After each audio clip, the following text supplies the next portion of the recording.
know I have that rule about playing games in release order, but Sonic Generations is an anthology game, so it's all the games in one in a release order, right? So it should be fine. Sonic Generations is an anthology game of sorts that focuses on the classic and the modern versions of Sonic the Hedgehog.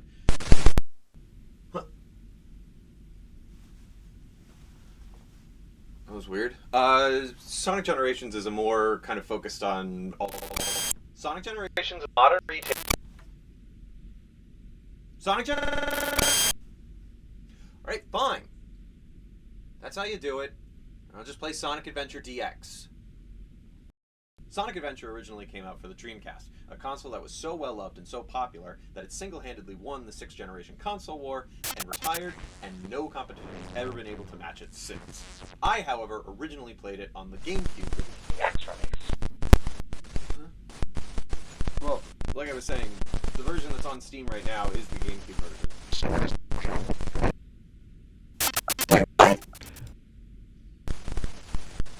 It's coming hot.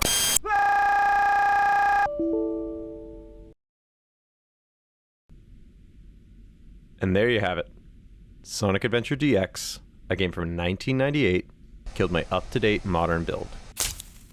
Undeterred by this, I tried to fix the problem, calling in my trusted tech advisors. It's probably the GPU. This went on for several days. Yep, that thing's dead. What? Hope I'm invited to its funeral. I'll say just build a new system. And with that advice, I built a new computer. Alright, we should be ready to go again. Ow! Oh! Oh my god! Oh, Jesus. Where were you? It was like 2 weeks ago. What were we even talking about? Oh, right. Sonic Adventure.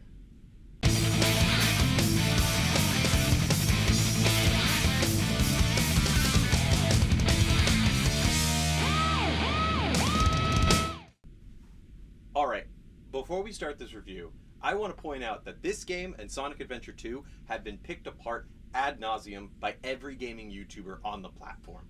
I mean, seriously, one Google search will literally show a million results of people reviewing this game and saying how quirky and fun it was, but they're completely blinded by nostalgia. So to that point, I'm going to review this game as brutally and honestly as possible with no hint of levity and no hint of irony whatsoever.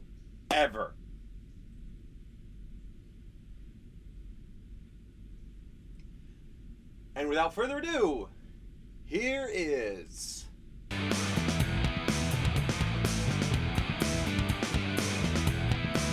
Eggman returns with a new plot to take over the world by unleashing the ancient monster Chaos on it, because using robot bunnies wasn't working well enough for him. Sonic and his friends do their best to stop him by trying to get to the Chaos Emeralds before Eggman can use them to power up Chaos. The game's plot is told from several different perspectives with different game mechanics for each character.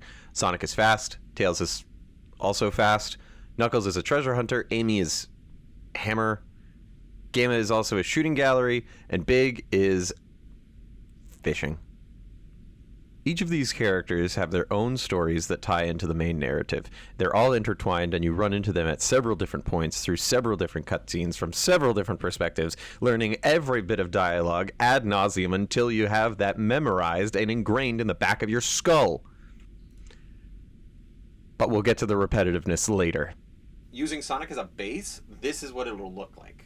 And one singular story being told from 6 different perspectives sounds like a cool concept, but honestly kind of falls apart in the practice of this game.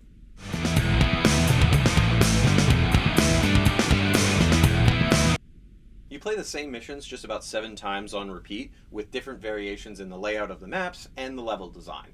Sonic and Tails' missions are the most guilty of this repetitiveness, but it's due to the fact that they're so closely tied together in the narrative. Outside of 2 or 3 missions, they're basically the same story over and over again, which kind of sucks because they're right next door to each other. So once you play one level, you're going to go and play the same levels again in the following storyline. The one thing I noticed about each of Sonic's levels is they always ended up being very spread out and divided into several different sections. The odd thing about this is that each level ended up taking about 10 to 15 minutes spread across each of these divided sections. And then what's even weirder is that throughout these sections there would be puzzles that you'd have to stop dead in your tracks just to proceed through the level. It makes the game feel ass backwards in a certain sense, because why was I averaging 3 to 5 minutes for Knuckles sections, which are meant to be explored through these vast levels, and I was averaging 10 to 15 minutes on Sonic levels, which are meant to go quick and fast, because Sonic is a fast character. It also doesn't help that the game throws random mechanics at you as Sonic. Like in Casinopolis, it's not a race, you're just playing several different games of pinball to get through the level. I'd go on to complain about Tails' missions, except they're basically just carbon copies of Sonic's missions, albeit slightly different because you're racing against Sonic to get to the Chaos Emerald, which kind of makes no sense. Like, why is my fail state that Sonic gets the Chaos Emerald? We're both trying to get the Chaos Emerald. The only other difference is when they're separated mid-story, and then once again at the end, and somehow both fight Eggman roughly around the same time. Wait, but these events are happening at the same time. How are they both fighting Eggman at the exact same moment? Actually...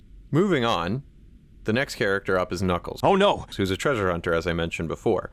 I personally really liked his levels because it made use of the massive 3D spaces that the developers created. The only issue with this is that the camera controls are still so clunky it's hard to find the emeralds even when they're right in front of you. And then we have Amy. The shortest story by far and the least interesting. I truly don't remember what happened in this section. It's kind of like Sonic's levels, but they take this awkwardly paced middle section of Sonic's story, like the castle in Twinkle Park, whose sound design is an absolute affront to any sane person. Also, Amy doesn't move that fast, which I guess plays into the whole being chased by a robot thing, but it more than anything makes the game feel just... She does have this special move that allows her to catapult herself forward with a little flip, but she needs to be going fast enough to perform it, and like I said earlier, she's not very fast. Now for the last two characters. While they're mostly isolated in their own plots, they still have their part in the main story, but for the most part, they really are just on their own. Starting with Gamma, his entire plot starts basically at the end of the story mode, and then once the egg carrier crashes, he just goes off to rescue his siblings. And by rescue, I mean...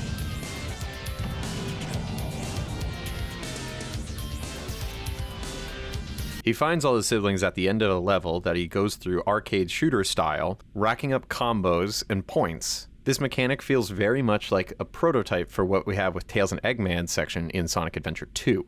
Finally, we have him. The man, the legend, Big the Cat. This section of the game is the most unlike the rest of the game, in weirdly the best way possible. It combines the open area exploration of Knuckles' stages while also throwing in a fishing minigame. Big's story revolves around trying to catch his pet frog, Froggy, who just so happens to have swallowed one of the Chaos Emeralds that everybody else in the story is looking for. That's really the only reason that he ties into the plot. Outside of that, he's just having fun fishing on his own. It fluctuates between an enjoyable fishing game and downright confusion and frustration as to where you're looking. Why is that? Who? Wait, why won't he just take the... come on! In the end, Big saves Froggy, gets him back, and they go home on their merry way, and they're best friends for the rest of time. The end. And that's all the stories in Sonic Adventure. We're done. Unless... there's one more. Final story. Surprise, there's one more story to be told throughout this entire game. We go back to playing as Sonic, who finds out that even though we beat Chaos several times, we did not actually finish him off. It turns out that Chaos actually did survive the crash of the egg carrier and all the 7 other times that we beat him, and he is actually on his way to ambush Knuckles to get the rest of the Chaos Emeralds to achieve his final form. Sonic is too late, and Chaos is able to get all 7 Chaos Emeralds and achieve his final form, which he uses to wreak havoc on Station Square. Gameplay-wise, this whole story really is just a lead up to the boss fight, and alright, I have to admit, this section is actually really cool. The final boss fight has you facing off against Chaos in his kaiju-inspired form, dodging through the city's flooded streets, Super Sonic going as fast as he possibly can, and the epic rock music going on in the background. Wait, what? Why would they randomly pivot to this generic boss fight music? Open Your Heart is one of the coolest tracks that Sonic has ever produced, and you end it with this thing that sounds like it's generic boss fight music number 7? Combine the odd downgrade of boss fight music with the underwhelmingly short length of this boss fight, and Sonic Adventure DX just still does not hit the proper mark. The boss fight itself was still cool, I just wanted more of it. And that's it. With the day finally saved, Sonic spinballs off into the distance, and we watch the credits for the 7th time.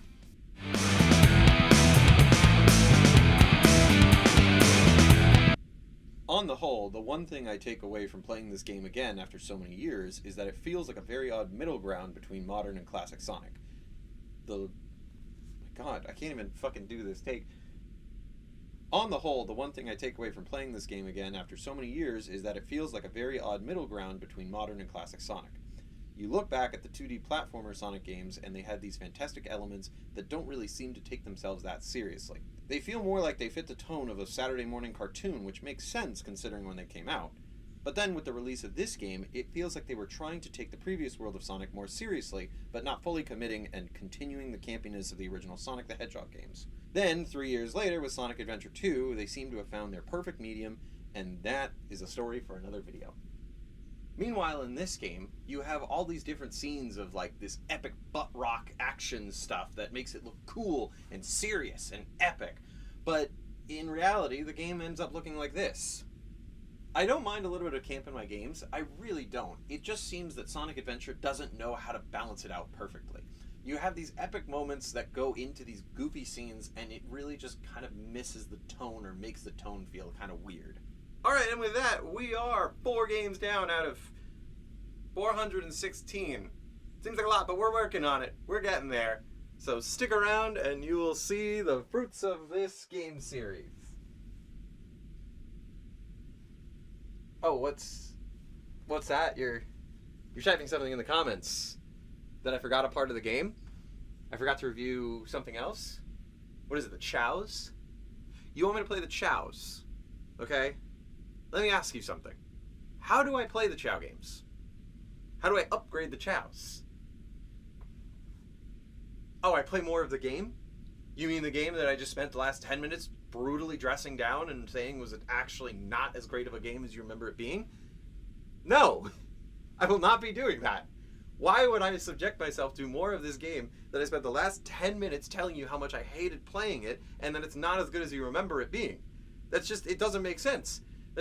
Why? Why would I do that? What reason would I subject myself to more of this game just to play more of the Chow missions when the Chows aren't even that fun? Okay, I might take that one back. But still, I'm not playing the Chow games for this review. I will, however, play the Chow games in Sonic Adventure 2.